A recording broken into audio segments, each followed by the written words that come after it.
Halo Sobat Pelajar, pernah gak sih kamu udah belajar berjam-jam tapi hasilnya tetap zonk? Di video ini kita bakal bahas cara belajar efektif. Bukan cuma belajar keras, tapi belajar pintar. Pada suatu hari, terdapat seorang anak SMP yang ingin mengerjakan tugas dari sekolahnya.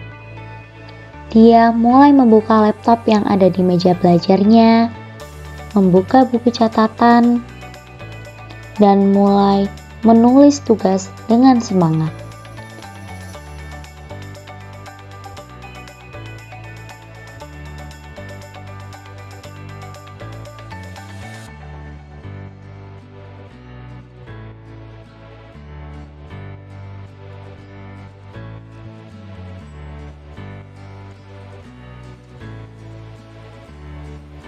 Di awalnya, semua terasa mudah, semangat menggebu, niatnya sudah bulat. Karena laptop terbuka, buku dibuka, dan tangan mulai menulis tugas satu persatu. Dia mulai fokus, menulis, tapi perlahan dia tiba-tiba membuka handphonenya. Awalnya hanya sekedar melihat notifikasi, lalu tiba-tiba scroll terus-menerus. Perhatian anak itu mulai pecah karena sebuah notifikasi yang masuk tadi. Dia berpikir, hanya sebentar, katanya. Tetapi 5 menit itu berubah menjadi 15 menit. Tanpa sadar, waktu belajar pun menguap begitu saja.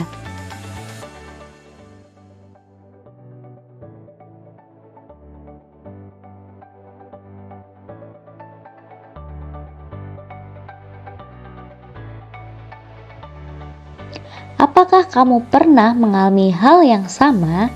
Tenang, kamu tidak sendirian. Tantangan belajar efektif memang ada, apalagi di era digital seperti sekarang. Belajar efektif itu cara belajar yang bikin kamu paham, ingat lama, dan bisa menerapkan. Gak cuma ngafalin. Belajar yang gak efektif bikin kamu buang-buang waktu. Dan belajar efektif hasilnya lebih bagus dan lebih efisien dalam waktu.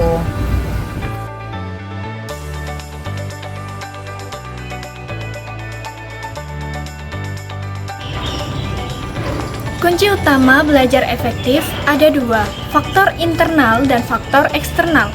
Faktor internal pertama, motivasi belajar. Mau karena ingin tahu atau mau dapat nilai bagus itu sangat penting. Motivasi itu ada 2, intrinsik dan ekstrinsik. Motivasi intrinsik, belajar karena penasaran, rasa ingin tahu, dan kepuasan dalam memahami sesuatu. Lebih tahan lama dan menyenangkan. Motivasi ekstrinsik itu adalah dorongan dari luar karena dia belajar, karena hadiah, nilai, atau orang tua. Bisa bantu juga asal tetap seimbang. Faktor kedua yaitu gaya belajar. Kenali kamu tipe yang mana, visual, auditory, atau kinestetik. Kalau kamu suka gambar, warna, grafik, dan diagram, berarti kamu tipe visual. Kamu bisa menggunakan mind map dan gambar. Kalau kamu suka mendengarkan melalui suara dan bicara, kamu tipe auditory. Belajar lewat podcast atau rekaman, oke banget. Kalau kamu suka memahami pelajaran dengan gerakan, praktik, dan aktivitas, kamu kinestetik, belajar sambil praktik atau bermain peran. Faktor eksternal pertama, lingkungan belajar. Seseorang yang belajar di lingkungan yang nyaman dan bebas dari gangguan memiliki konsentrasi yang lebih baik. Meja rapi dan ruangan tenang bikin otak lebih fokus. Yang kedua, jauhkan gangguan saat belajar dengan mematikan notifikasi dan siapkan semua alat belajar sebelumnya. Faktor berikutnya adalah dukungan dari orang tua. Orang tua bisa memberikan fasilitas belajar yang memadai, bantu semangatin dan atur jadwal belajar anak. Teknologi juga dapat membantu loh. Kamu bisa menggunakan sumber belajar yang luas seperti memakai Quizizz, YouTube Edu, atau Kahoot buat belajar lebih asik. Kita bisa menggunakan beberapa strategi belajar yang bisa kita lakukan. Strategi pertama, kita dapat mengatur waktu dengan teknik Pomodoro. teknik ini efektif karena dapat membantu otak tetap fokus dalam jangka waktu yang pendek. Belajar 25 menit dan istirahat 5 menit dan kita dapat mengulanginya. Setelah 4 sesi Pomodoro, kita dapat istirahat panjang sekitar 15 sampai 30 menit. Otak itu juga butuh istirahat loh. Kita juga dapat bikin jadwal belajar yang rutin karena kita dapat menentukan waktu belajar tetap untuk setiap harinya. Misalkan kita belajar pada pukul 18.00 sampai 20.00 setiap harinya.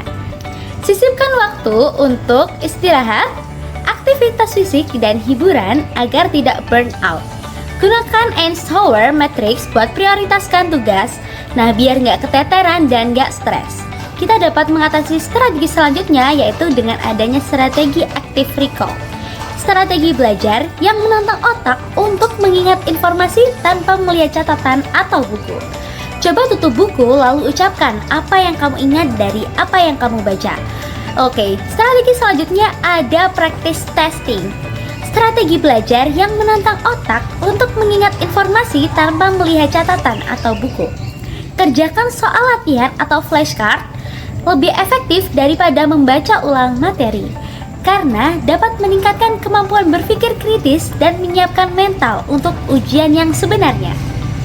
Gunakan mind mapping untuk mencatat pelajaran. Warna-warni bikin makin paham dan seru loh. Kita juga dapat memilih waktu terbaik dalam belajar kamu. Ada yang fokus pagi, ada yang fokus malam. Jadi kamu dapat mengenali jam produktif kamu. Jangan lupa untuk menyisipkan waktu istirahat karena belajar tanpa istirahat itu dapat bikin burnout. Kita juga dapat buat tempat belajar yang nyaman, pencahayaannya bagus, mejanya bersih, udaranya segar. Kalau misalkan kamu belajar daring, kamu juga dapat memastikan koneksinya stabil dan gadgetnya siap untuk dipakai. Kamu juga bisa memberikan pernyataan-pernyataan positif yang dapat mendukung kamu untuk belajar. Seperti, aku bisa belajar dengan cara yang terbaik buat diriku sendiri. Setiap malam, catat hal yang sudah kamu pelajari dan apa yang belum kamu pelajari dan pahami. Sedikit tapi rutin lebih baik daripada banyak tapi cuma sekali. Setiap minggu cek perkembanganmu, apa yang sudah oke dan apa yang perlu ditingkatkan. Nah, kalau kamu kesulitan, jangan malu untuk meminta bantuan kepada guru atau kakak, dan kamu juga bisa konsultasi ke guru BK agar bisa dibantu untuk menemukan strategi belajar yang cocok. Belajar bareng teman bisa saling bantu, tapi ingat, tetap fokus ya, hindari scrolling pas belajar. Waktu belajar itu mahal, jangan dibuang buat buka TikTok dan segala macam. Belajar efektif itu proses loh, mulai pelan-pelan, gak harus sempurna. Yang penting konsisten. Yuk mulai sekarang temukan gaya belajarmu, atur waktumu, dan belajar lebih cerdas. Kamu pasti bisa.